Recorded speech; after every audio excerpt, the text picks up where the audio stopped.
Hello and welcome to the 214 Sports Show, episode 106. We are delighted you decided to spend your Monday morning or whenever you're watching this with us too. My name is TJ Krilowicz. I'm joined alongside, as always, Joseph Duffy.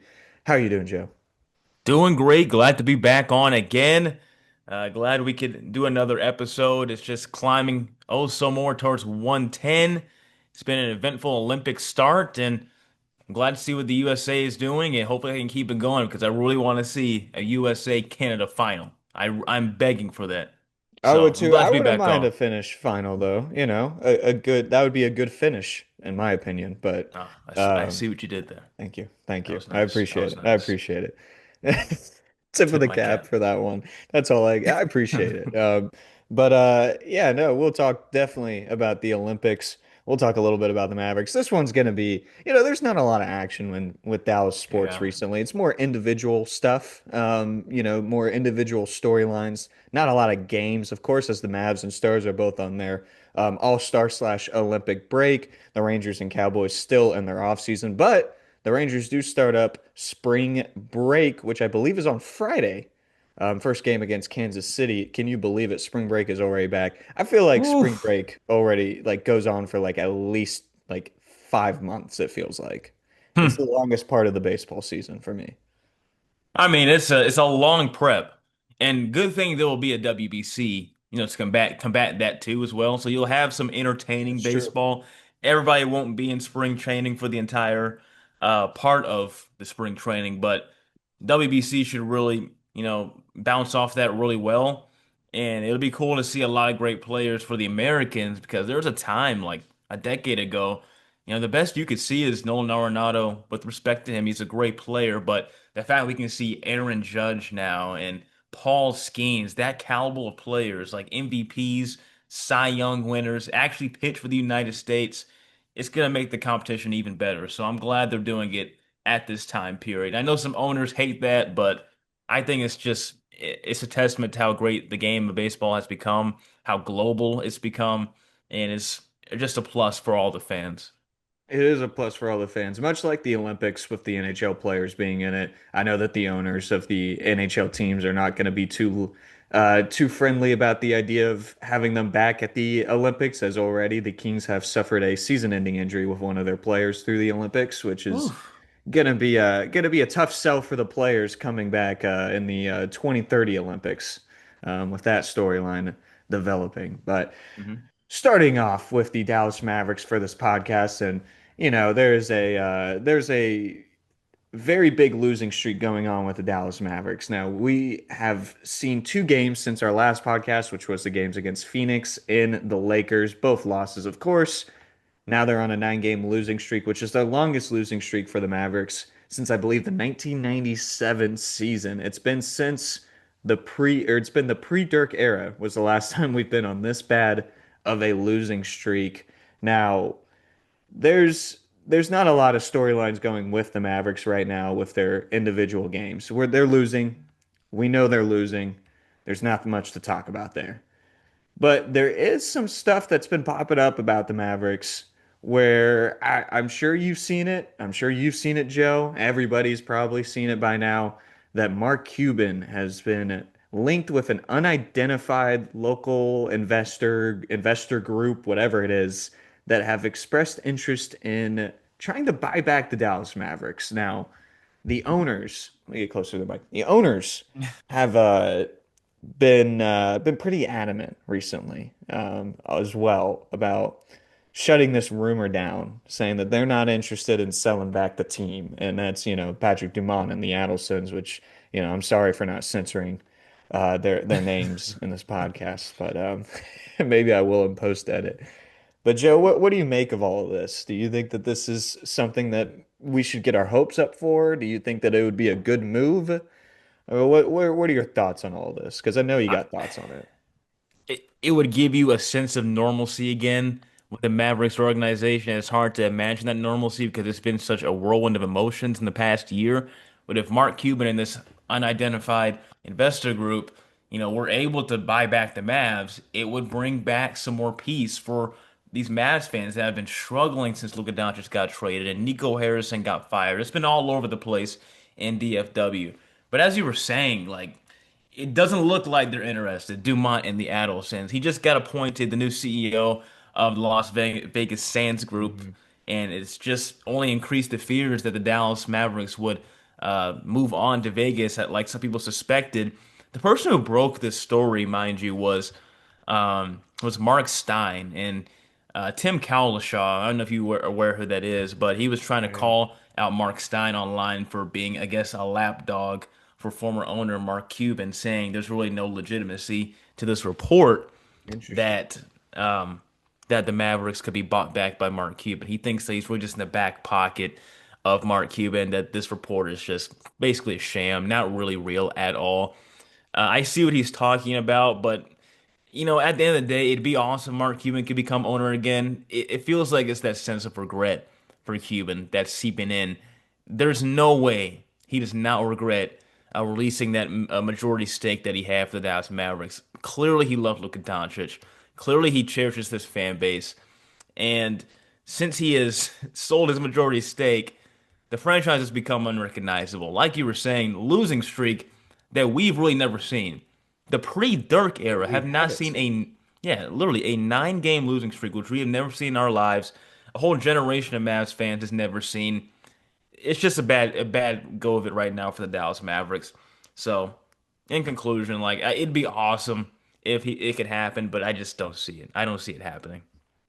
No, I mean, I don't see it happening either, but you talk about well, first of all, I think that it's more of Mark Cuban when he originally sold majority stake of the team is that he was kind of explaining that he was getting tired of having his family grow up with a having to deal with a fan base that's constantly asking for stuff, which is every fan base. He didn't say that that was just the Mavericks fan base, obviously. He loves he loves the MFFLs. But he's just talking. I mean, I'm one of those. I can maybe save that story for another time. Actually, no. I mean, I was like back in like the Dirk Celebrity softball games, like probably around 2016, somewhere around that. I was getting autographs, and Mark Cuban comes by, and I get Mark Cuban to sign my hat, and I tell him to go sign DeMarcus Cousins, Oh, which oh, obviously was a great move for him not to sign him. This was when I think he was the year that he signed with Golden State. I don't think I've Mark ever Cuban heard kind you of tell looks that at me and he story. kind of shakes his head and he goes, "Too many GMs out here. Too many No, GMs." he took that well. And He then he took that goes and well. signs my hat a second time because he forgot that he signed Wow. it the first time. And I give him a look and he looks back at me like I was crazy. But he was the crazy one. He signed it Where's that? twice. Where's that hat? That's a good question. I think it's actually back in Austin right now. I don't Uh, have it on me personally, but it's I'll try to show it next week. Um, but I mean that's the reason why, and also because I think there's a lot of rumors that he might run for president, which who knows about that? That might be pushing it a little bit too much. uh, But I mean, look, I think that a lot of people just want this hope because I think it's a big first step in the Project 2028, which I know you've heard about. You know about Project 2028, right? not too much. Not too much. Not I too think I much. know what you're talking about, but Hashtag explain it real quick. Project 2028.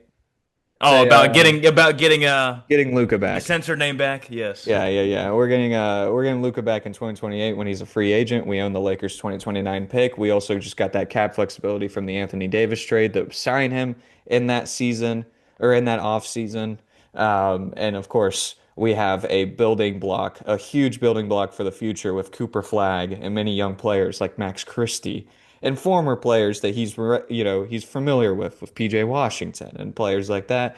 And maybe, just maybe, he thinks about coming back in 28. And maybe Jason Kidd's gone, and because we don't know. It feels like Jason Kidd is somebody that is part of the problem for Luca to come back. But obviously, I think that's very, very unrealistic. I don't think he is gonna pull a LeBron here. But if he does, that would be pretty sick, and this would be a pretty big first start to that happening. Would Project be Mark Cuban buying 2028. back the team, but. I Man, don't know. I man. wish that Mark would try to say something if it was not true. I wish he would come out in the public and make it to, have the hysteria kind of go away. For him not to say anything is kind of suspicious. I think that, maybe it popped the idea in his head a little bit. I don't know. But It almost feels like Dumont and the Allisons are willing to just embrace the villain role because if they were to sell that stake, would they try to do business with Mark Cuban like that? Like, I feel like they'd be petty in a way to not even want to work with him to sell off the stake. I feel like yeah, they'd because want to even sell it off to somebody else in that, like, in their arena, in that kind of sphere that is trying to do something similar to them. Would they even go back to Mark Cuban? because what does that say about your ownership, though? Because what does that say? You buy it Oof. off of him, and then he wants to buy it back just a few years later. It seems a little like I would feel like that's a little bit of a slap in the face, as like, hey, you're not doing good enough. I need to bring this team back to relevancy, in a good way, not in a bad way, because they've definitely been relevant in a bad way in the last year or so. But this is an interesting storyline they keep talking about. Maybe we'll get some new developments for next week. But we also, going into the All-Star break, we're not going to have Cooper Flagg at All-Star weekend now as he is hurt. But it's looking pretty evident that he's going to be running away with the Rookie of the Year honors. Now, Con from Charlotte, good guy.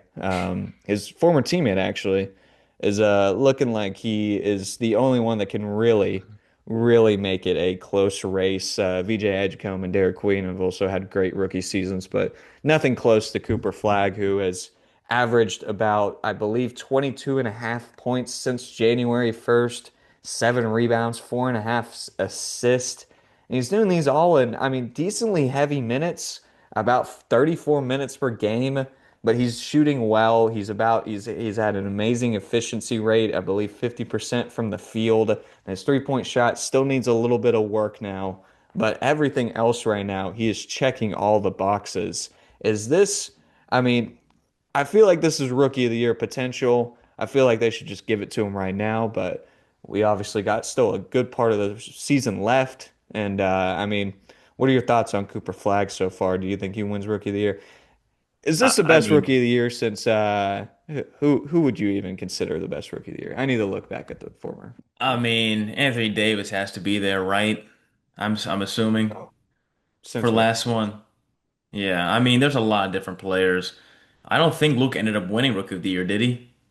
I thought he did. I thought he Yeah. did. Two could be Luca. But, I look at the workload Cooper Flag has had. There's not a lot of rookies who have so well adjusted to the amount of pressure that he stepped into, the amount of work he has had. For a guy like him, I don't know. I hope he's fine. I saw him in a boot, by the way, in Cameron Indoor a few days ago. That better be a precautionary thing. I hope because I saw him in there walking on this left ankle with a boot on. I hope he's fine. But for a guy to have that workload, it shows that the Mavs made the right choice. And I feel like there was not much of a choice they should have done, especially after you felt like you turned on your fan base. But they definitely have the right guy, and they're building around him. It was a slow start for Cooper Flag, but having a near 50-point game, that battle, credit to Con Knipple too for the matchup they had a few weeks ago, making his case for Rookie of the Year head to head against Cooper Flag. He's had a great season. They're building something special in Charlotte too with Charles Lee, and you saw that little fight that happened a few days ago last week. Charles Lee, the head coach. Um, what you saw with that fight against the Pistons, they're showing some heart in Charlotte now. And it's hard to imagine that because they've never really had a great amount of success in Charlotte basketball.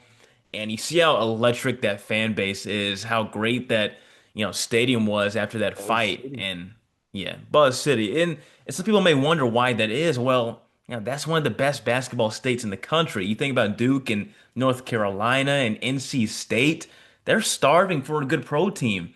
And I think they're building something really special there. So Con Knipple has an argument, but I really do think it's Cooper Flagg's award to lose. I don't see him really falling off from that unless he just flat out gets hurt. God forbid.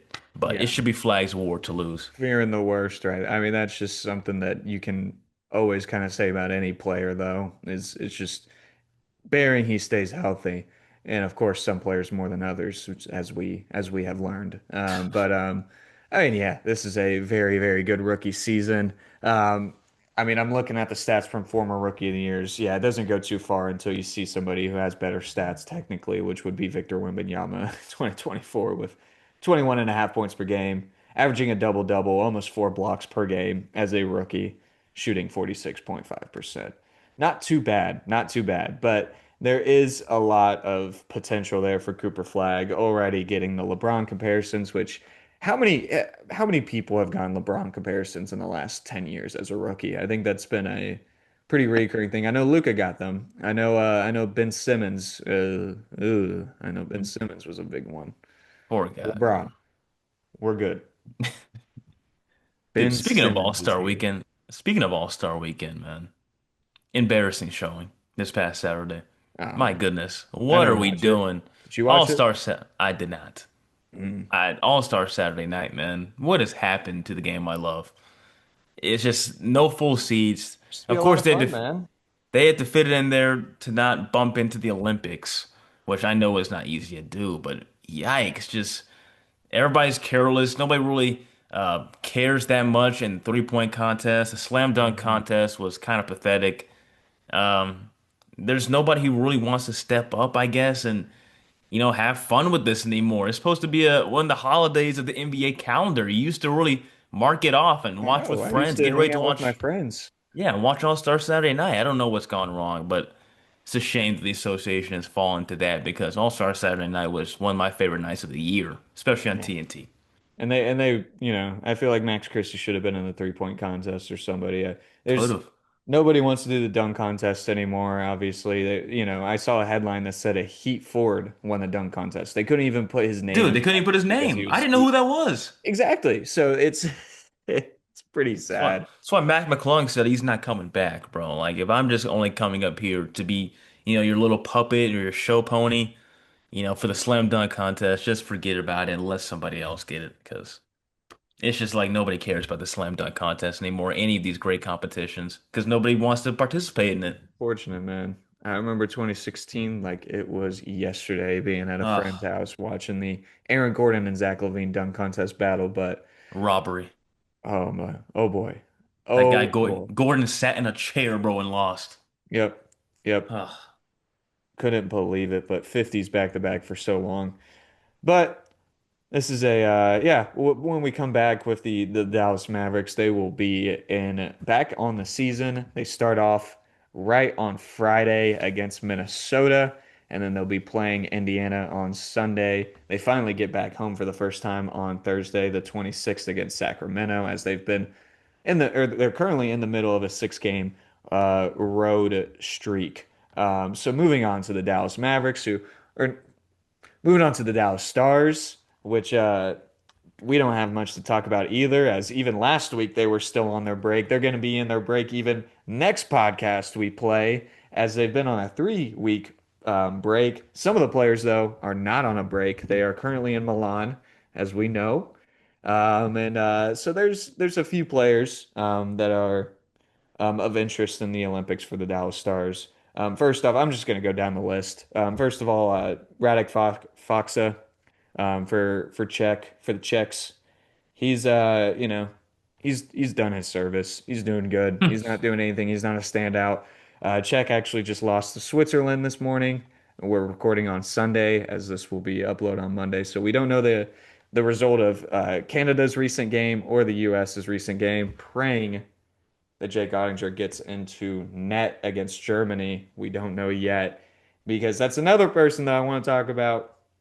Oh boy, Mike Sullivan. Dude. There's so many. I'm losing my interest with the USA hockey team. And I think that there's only under one circumstance that I'll root for them is and if they're in the finals against Canada. And even then, I don't know if I'll be rooting for them. This team has pissed me off. Why in what world is Jeremy Swayman getting a start over Jake Ottinger? Makes no sense. Makes no sense. That I center mean, ice goal was ridiculous. you saw that goal, Ridiculous. right? Yes, That ridiculous. that is probably the longest goal I've seen in hockey in my short life that had a goalie in net. I mean, of course, there's going to be nerves coming in. You're representing your country. You're on the global stage of the Winter Olympics. But that is unacceptable. That was terrible. They were down by the end of the first period. He had given up 2 goals. He ended up giving up three to Denmark, which it's just look, Ottinger, he's having a better year. He has a better save percentage. He's better in the clutch as of late, and especially this season. I just feel like that is just a disservice to the country and to Jake Ottinger, and most importantly to Dallas Stars fans for Absolutely. leaving him out of this game. Now, I hope he gets in against Germany, but I would expect them to try to get some consistency in before they get into the actual rounds. So I don't know what they're going to do, but if they do put in Ottinger, you win me back. You win me back a little bit because you first pissed me off with Jason Robertson. Now you're not putting in Ottinger in net and you're putting in somebody who's less qualified. I'm a little pissed off about that. Dude, that was a game till the third period. It I really know. was I mean, respect to Denmark. They gave the U.S. all they could handle, but that was absolutely a game that the United States deservedly should have won by 3 goals as they did. But yeah, what the finish did to the Italians, my goodness, Oh, the Italian we'll get team. into that. Oh boy. Wow. Shot on goal was just the disparity was unbelievable. This Italian team, bro. I Well, feel yeah, bad the for Belgium Italians shouldn't alone. be in it. They're just in it because they're the hosting country. They don't have a single NHL player. Italian hockey. I mean, seriously, man. And they were also saying that a lot of them were dual citizens. They weren't even from Italy in the first place, anyway. So, Yeah. look, I mean, Finland is my favorite team by far, obviously. And you could say that because it's four Dallas Stars on them. Heiskanen, Lindell, Hintz, Rantanen. All of them are having great seasons so far, or great prelim rounds. They had a they had a bad start. They're kind of waiting to see how other players play out to see if they can make it into the next rounds. In my opinion, if it was college football playoffs, they would have make it. They would make it, and no doubt, they ended the season with an 11-0 game. They would no doubt they would make it to the playoffs if this was college football. But they got a point system, and so they're still waiting out.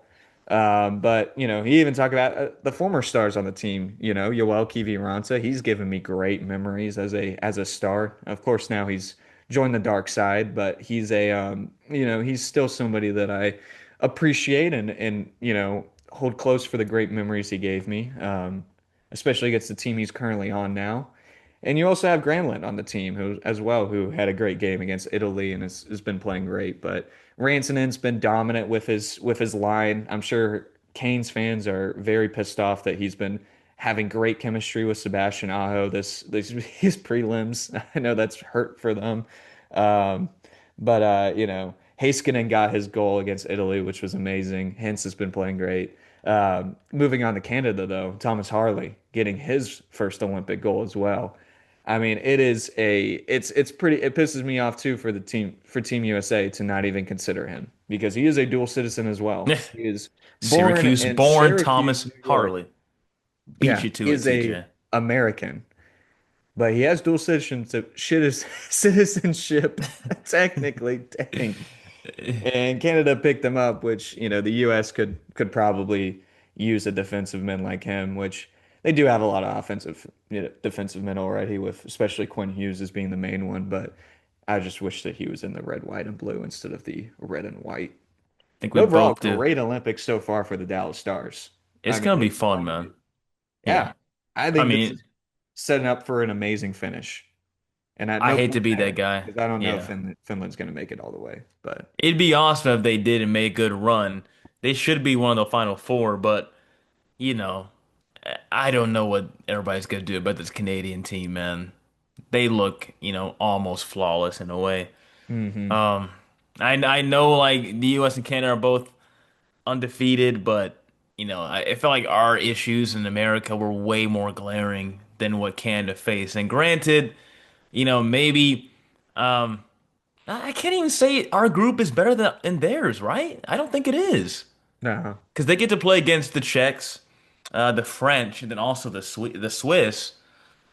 I think they're even in a better group than us, and they're still playing even more, cohesive and you have such a stacked roster like they do. That coaching staff also, by the way, is absolutely just otherworldly. It almost reminds me of the coaching staff at the Well, you Olympic know who's men's on there? basketball. Yeah. Pete DeBoer. Pete DeBoer.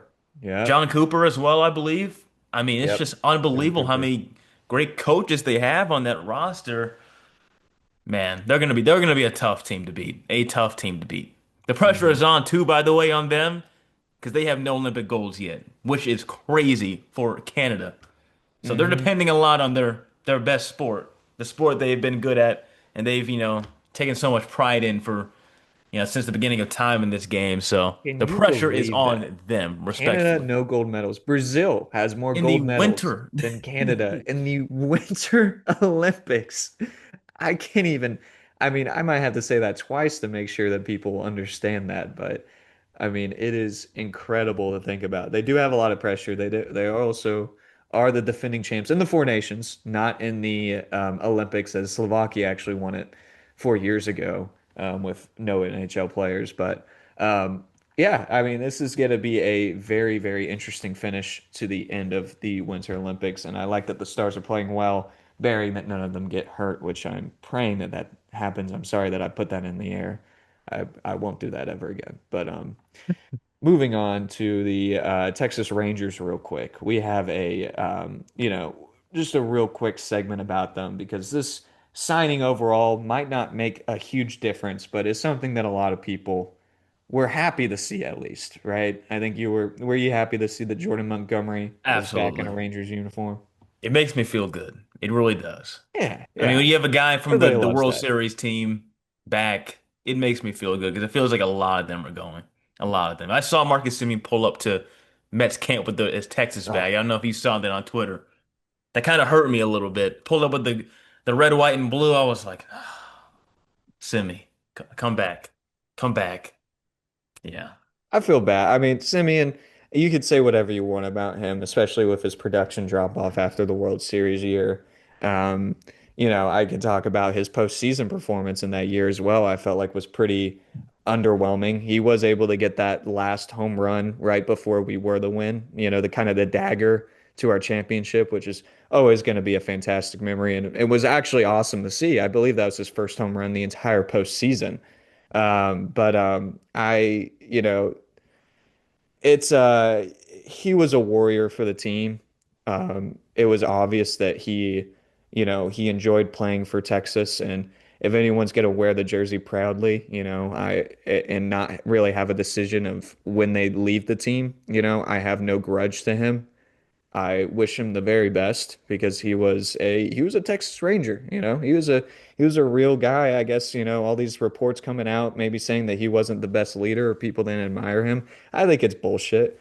I think that Marcus Simeon is a very, is a collective, or not collective, a respected veteran, within all locker rooms of the MLB. I think a lot of people, except for Martin Maldonado, and so I think that that's it is sad to see him go, but he's a Ranger, he's a World Series champion Texas Ranger, and we must not forget that. But you want to say something real quick? I was gonna say, I mean, basically the same thing, Mark. You get a little more respect. You're gonna always be loved if you're a member of the inaugural, World Series roster. I mean, it took 60 years for this team to get a championship. So he'll always have a fan in a lot of, Rangers' hearts, especially us too. It doesn't matter what he does for the rest of his career. I mean, it obviously was like it was very underwhelming, as you were saying, since that World Series campaign. Doesn't matter to me. Still love the guy. Appreciate what he did in the roster that year because that offense, especially in that June of that year, was just so lethal. I'll never forget. It felt like we could score 10 runs with ease at that time. Don't know if we can ever get back to that peak offensively, but Oh man, the pitching right now, it looks very scary. it does, and I mean, we'll see what happens. It looks like. I don't even know if Cody Bradford still exists at this point, but he's supposed to start the season on IR. Oh Jordan God. Montgomery is the same as well as he's recovering from Tommy John surgery, and also just a all-around terrible, terrible year in 2024. Kind of makes the Rangers look smart by not giving him the bag, Yeah. as we were talking Yeah. about, but it does feel, it's like. Wow, man. I mean, 6.23 ERA in 2024 after what he did in the 2023 postseason. I was telling you about this. I think a lot of people can compare this to, but it was like a Patrick Corbin type deal, you know? Yeah. Was a World Series hero. And the Nationals eventually gave him a huge contract, which ended up not being a very good idea for them. Patrick Corbin ends up coming to Texas and actually had a pretty decent year last He was year. not bad, man. He was He not was not bad. bad. And maybe that's something for Jordan Montgomery. Maybe he just needed a change of scenery, come Mm, back to where he won a championship. He hmm had a great year with us. He pitched 279 in the regular season once he was traded from us from St. Louis, in that trade deadline move. And I mean, look, I think that this is a very good insurance, player for the rotation, and I hope that he eventually will crack it once he gets back. If that means moving Rocker to the middle innings pitcher, putting him in the bullpen.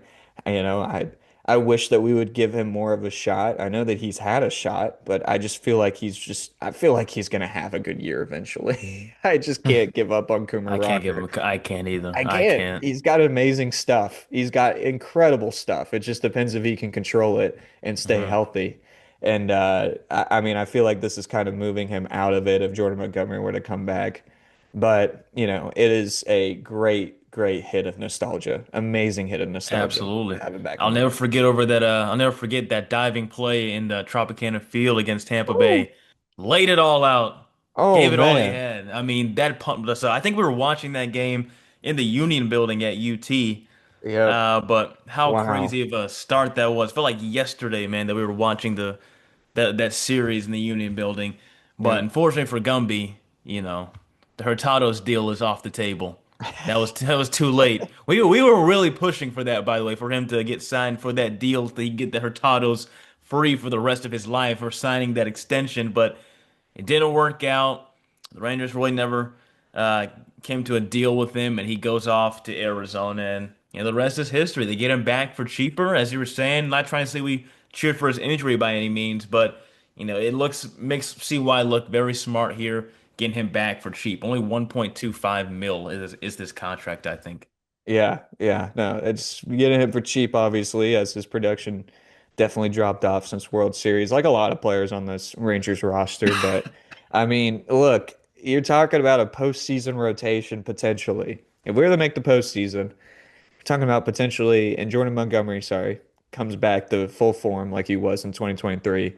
You got a Jacob deGrom, Nathan Eovaldi, and Jordan Montgomery, and Mackenzie Ooh, Gore as a fourth guy. yeah. I mean, that's a pretty, pretty dangerous, and two lefties in that group as well. So no lineup can get comfortable as you're rotating through them in a series. I mean, this is that's a pretty successful pitching, squad, which I'll knock on wood about that because, who knows what's going to happen, but that is it's an intimidating one to say the least. It's a very intimidating pitching rotation that they have, especially for the postseason. So, anyways, I think that's going to Hmm do it for the podcast, unless you have any Indeed. any other thoughts. Pressure's on these Rangers, man, because wow, the offense. Wow. Huge pressure. My goodness, I'm not wowed by this lineup as it stands right now. It's a shame why Langford didn't make the team, the USA team, which, You know what? I'm fine with it. I don't want him to risk injury because we're gonna have to rely on him a lot this year. oh man, I'm people I'm people actually get fine with it. really high on Wyatt Langford. We'll see if that's Yeah. they're correct about all these comparisons to a specific somebody that they like to compare him to. Who A man by the name of a fish, if you will. pushing the needle a little bit, pushing the needle. Yeah, a Yeah. linebacker position and then a fish. Yeah, for Um, sure. So we're gonna end this episode 106 of the 214 Sports Show. We hope you guys enjoyed it. If you did, please like and subscribe to the channel. I'm assuming you're watching on YouTube, but if you're watching on Spotify, we do it on both. We're on YouTube and Spotify. We post every week on Monday at 10 a.m. You can follow us at the 214 Sports Show on either of those platforms. And you can also follow us on Instagram, X/Twitter, and TikTok under at 214 Sports Show without the D. We don't have any the in those socials, but you can still follow us there. We post extra content. We like to, post some on today's dates, a lot of extra tweets, polls as well. So if you want any extra analysis or information, follow us over there. And if you want to follow my amazing host, Joseph Duffy, he'll tell you where to follow him. At Joseph underscore Duffy 99 on Instagram, and it's also the same on Twitter. You can also follow me at Joe underscore Duffy on TikTok. You can follow me at tj.krilowicz on Instagram, and on X you can follow me at tj underscore Krilowicz. A little bit different, but the same thing. And if you could spell Krilowicz with your eyes closed, I will. That's pretty damn impressive. Not a lot of people can do that, surprisingly. But you can. Props to you. You should follow me. But yeah, again, that's going to do it for this episode. We appreciate you tuning in. We hope to see you for episode 107 next Monday at 10 a.m.